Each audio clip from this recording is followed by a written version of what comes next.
Terima kasih atas kesempatannya. Perkenalkan, nama saya Hidayatul Murtafiah dengan NIM 2019 310027. Terima kasih atas kesempatannya. Perkenalkan, nama saya Rengganis Ayu Ningastiti dengan NIM 2019 310029. Perkenalkan, nama saya Fauzia Nuraini dengan NIM 2019 310031. Baik, terima kasih atas kesempatannya. Perkenalkan, nama saya Nilina Kristi dengan nomor induk mahasiswa 2019 310035. Terima kasih atas kesempatannya. Perkenalkan, nama saya Dimas Yudhistira dengan nomor induk mahasiswa 2019 310066. Pengertian COSO. COSO adalah Committee of Sponsoring Organizations of the Treatwise Commissions, adalah sebuah program sektor swasta yang didirikan pada tahun 1985. Tujuan utamanya adalah untuk menentukan faktor-faktor yang menyebabkan penyalahgunaan laporan keuangan dan membuat rekomendasi untuk mengurangi kejadian tersebut. COSO telah mengembangkan definisi umum tentang kontrol, standar, dan standar internal yang dapat digunakan perusahaan untuk mengevaluasi sistem kontrol mereka. COSO mengidentifikasi dua pengendalian pada sistem informasi, yaitu berupa pengendalian umum dan pengendalian aplikasi. Pengendalian umum merupakan standar atau pedoman yang digunakan oleh karyawan untuk menjalankan tugasnya. Secara sederhana, pengendalian umum adalah semua bentuk kendali yang tidak berhubungan langsung dengan aplikasi komputer. Misalnya seperti memastikan ruang kantor telah dikunci, lalu menugaskan satpam. Pengendalian konvensional ini dibagi menjadi beberapa pengendalian, yaitu yang pertama ada pengendalian organisasi dan otorisasi, yang kedua ada pengendalian operasi, yang ketiga ada pengendalian perubahan, dan yang terakhir ada pengendalian akses fiskal dan logikal. Sedangkan untuk pengendalian aplikasi merupakan sistem pengendalian internal komputer yang berkaitan langsung dengan tugas dan aktivitas tertentu yang telah ditentukan. Sedangkan untuk pengendalian aplikasi merupakan sistem pengendalian internal komputer yang berkaitan dengan tugas dan aktivitas tertentu yang telah ditentukan. Atau setiap aplikasi memiliki karakteristik dan persyaratan pengendalian yang berbeda. Misalnya, personel yang sudah terkomputerisasi yang menggunakan sistem penjualan yang terkomputerisasi pasti akan memiliki risiko dan persyaratan pengendalian yang berbeda, terutama jika pada sistem penjualan tersebut dirancang untuk berbasis web atau e-commerce. Dan yang terakhir ada hubungan pengendalian umum dan pengendalian aplikasi. Hubungan antara pengendalian umum dan pengendalian aplikasi bersifat pervasif. Artinya, jika pengendalian umum terbukti buruk, maka pengendalian aplikasi juga akan dianggap buruk. Dan juga sebaliknya, jika pengendalian umum terbukti baik, maka diasumsikan pengendalian aplikasi juga akan menjadi baik. Terima kasih atas kesempatannya. Di sini saya akan melanjutkan penjelasan dari rekan saya. Di sini saya akan menjelaskan tentang fase pengembangan sistem. Jadi ada beberapa tahap dalam fase pengembangan sistem. Hal yang pertama dilakukan adalah menganalisa sistem. Tujuannya agar dapat jelas memahami sistem untuk mendapatkan jawaban mengenai penggunaan sistem, bagaimana cara kerja, dan berapa lama waktu dalam penggunaan sistem. Dari proses tersebut akan mengetahui cara untuk membuat sistem perkembangan yang baru. Yang kedua yakni desain sistem, yang telah dianalisa sebelumnya dan merancang sebuah desain dalam bagaimana sistem yang dibangun untuk bisa memenuhi kebutuhan pada fase analisis. Nah, manfaat dari desain sistem tersebut adalah supaya memberikan gambaran atau rancangan yang lengkap sebagai penuntun bagi programmer dalam menuntun aplikasi tersebut. Yang kemudian masuk pada tahap mengimplementasikan atau menerapkan sistem dan operasi yang digunakan dalam mengimplementasikan sistem adalah bentuk dari proses menggantikan sistem yang lama dan menggantikan ke sistem yang baru. Dan dalam menggantikannya tersebut memerlukan satu strategi untuk bisa berhasil dalam mencapai mengimplementasikan tersebut. Selanjutnya yang terakhir adalah evaluasi terhadap pengembangan sistem. Jadi di dalam tahap evaluasi sistem mencakup seluruh proses yang sudah dilakukan atau yang sudah dikerjakan dan melihat apakah seluruh tahap dari fase pengembangan sistem tersebut sesuai yang sudah direncanakan sebelumnya atau ada penyempurnaan kembali dalam sistem yang sudah dioperasikan tersebut. Lalu untuk slide selanjutnya, yaitu saya akan menjelaskan tentang contoh dalam fase pengembangan sistem adalah tentang informasi perpustakaan. Poin yang pertama yaitu melakukan input pendataan buku. Nah, di dalamnya adalah dalam pengguna harus memasukkan tentang data-data buku yang meliputi kode buku, jadwal buku, pengarang penerbit, dan jumlah halaman. Lalu pengguna bisa menghitung data buku secara keseluruhan. Lalu pengguna mampu menampilkan data buku berdasarkan kategori tertentu dan lain sebagainya. Poin yang kedua yaitu melakukan pendataan anggota. Jadi di dalamnya pengguna dapat memasukkan data anggota yang meliputi nomor anggota, nama, alamat, dan nomor telepon. Pengguna dapat mencetak kartu dari anggota dan pengguna dapat memperlihatkan data anggota berdasarkan kategori yang dipilih. Poin yang ketiga yaitu melakukan transaksi peminjaman buku. Sistem dalam melalui transaksi peminjaman buku, sistem dapat menampilkan jumlah buku yang dipinjam dan menampilkan tanggal kembali secara otomatis. Lalu sistem juga dapat mengetahui apakah buku yang dipinjam sudah dikembalikan atau belum. Yang keempat yaitu melakukan proses transaksi pengembalian buku. Jadi di dalamnya adalah sistem dapat melakukan transaksi pengembalian buku. Pengguna dapat menampilkan denda yang harus dibayar. Lalu pengguna juga dapat menampilkan total buku yang dipinjam. Untuk slide selanjutnya, di sini saya akan menjelaskan tentang kontrol komponen reliabilitas sistem. Jadi, sistem yang dapat diandalkan dalam memenuhi 5 prinsip antara lain. Yang pertama, yaitu keamanan sistem informasi. Jadi, yaitu perlindungan informasi dan elemen-elemennya termasuk sistem dan perangkat di dalamnya. Yang kedua yaitu kerahasiaan. Jadi sistem yang handal dalam menjaga kerahasiaan informasi penting menjaga kerahasiaan dan mengharuskan manajemen untuk mengidentifikasi informasi apa yang harus digunakan atau yang biasanya disebut dengan intellectual property atau kekayaan intelektual meliputi yang pertama rencana strategis, kedua rahasia dagang, ketiga biaya informasi, keempat dokumen hukum, dan yang kelima proses perbaikan. Yang ketiga yaitu privasi. Sistem yang berhubungan dengan melindungi informasi pelanggan dengan informasi internal perusahaan. Ada beberapa contoh permasalahan dalam privasi yang terjadi. Yang pertama yaitu spam. Email yang tidak dikehendaki oleh seorang pemilik email yang berisi iklan atau konten yang menyinggung atau memberikan video yang tidak sesuai atau berbau dengan pornografi. Lalu yang kedua, pencurian identitas.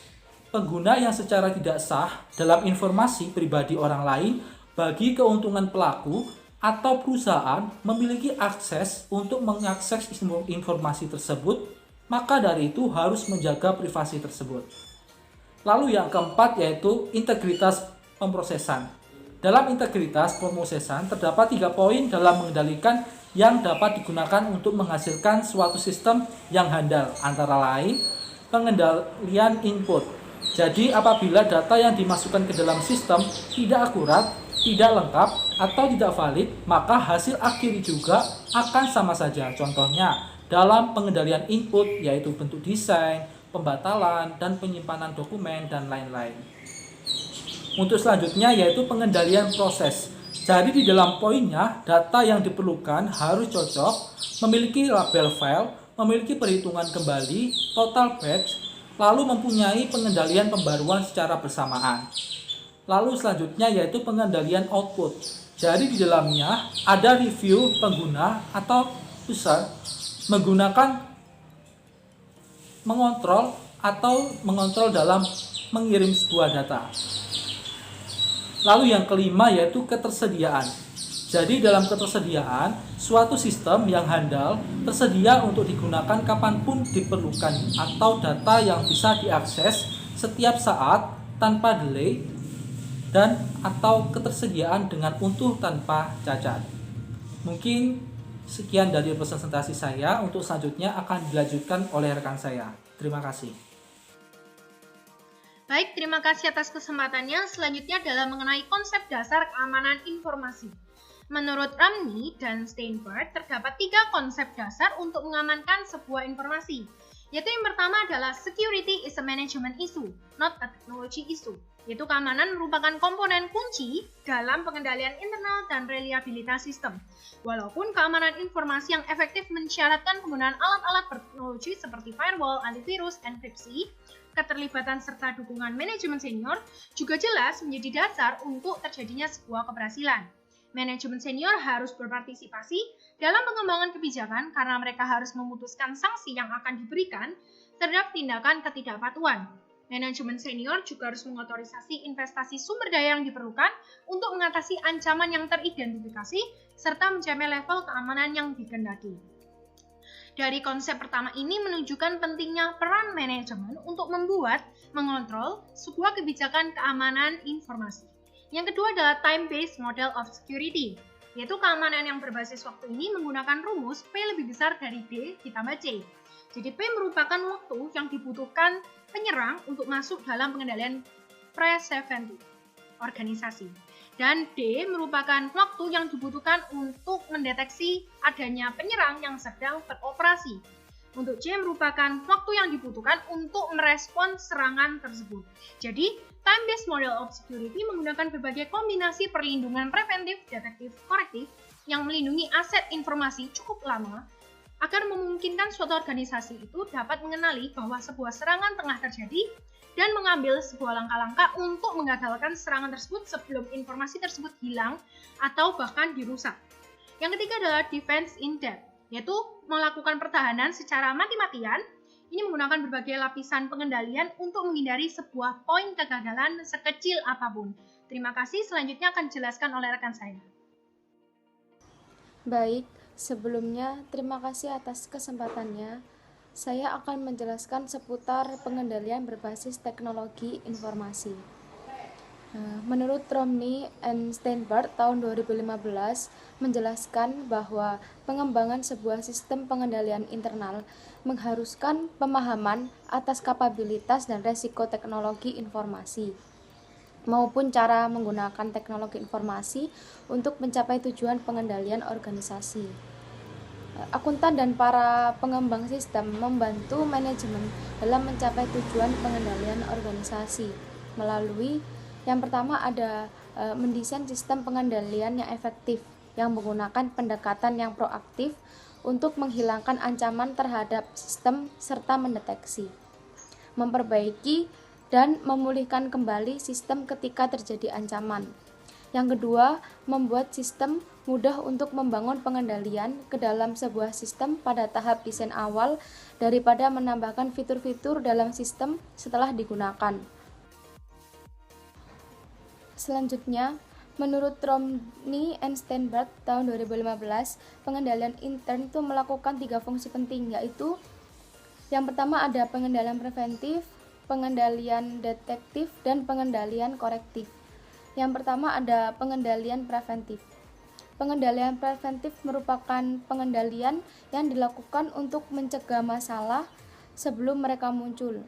Contohnya seperti mempekerjakan personil yang berkualitas dan juga memisahkan tugas karyawan.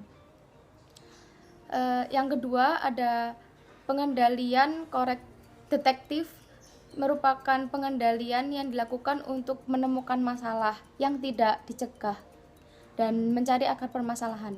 Contohnya itu seperti duplikat pemeriksaan perhitungan dan mempersiapkan rekonsiliasi bank dan pemeriksaan bulanan.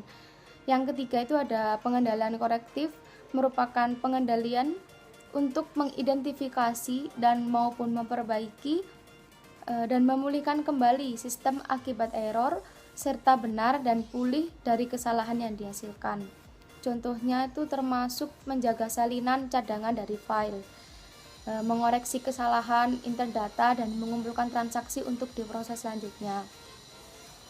Kemudian Romney and Steinberg tahun 2015 menegaskan juga bahwa pengendalian internal itu sering dipisahkan menjadi dua kategori, yaitu yang pertama ada pengendalian umum dan pengendalian aplikasi. Yang pertama ini ada pengendalian umum, bertujuan untuk memastikan pengendalian lingkungan dalam keadaan stabil dan dikelola dengan baik.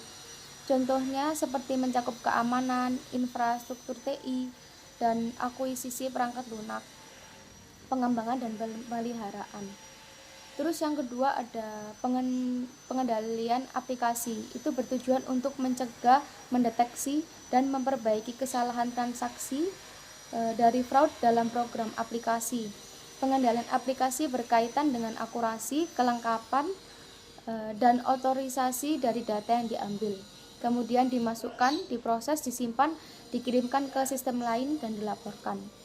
Selanjutnya akan dijelaskan oleh rekan saya. Terima kasih. Di sini saya akan menjelaskan tentang kontrol matriks 2, yaitu suatu perusahaan harus memiliki sistem informasi akuntansi yang baik karena dapat meningkatkan efektivitas dan efisiensi dalam hal pengendalian, serta menghasilkan informasi yang akurat dan tepat untuk mendukung proses pengambilan keputusan yang tepat. Sesuai dengan situasi dan kondisi yang terjadi, proses pengambilan keputusan merupakan faktor yang penting bagi perusahaan dalam menjalankan strategi untuk mencapai tujuan perusahaan. Salah satunya yaitu ada file data dan program dalam sistem informasi akuntansi.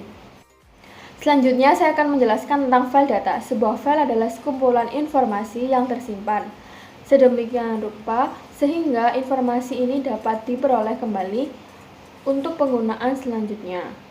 Sistem akuntansi komputer menggunakan banyak bentuk file. Sebagian besar rekod akuntansi termuat dalam sebuah bentuk file, yaitu file data. Berikut beberapa penggolongan file data, yaitu yang pertama ada read atau display only. Ini memberikan fungsi baca saja pada file, di mana file hanya akan bisa dieksekusi atau dibuka saja, namun tidak bisa diedit.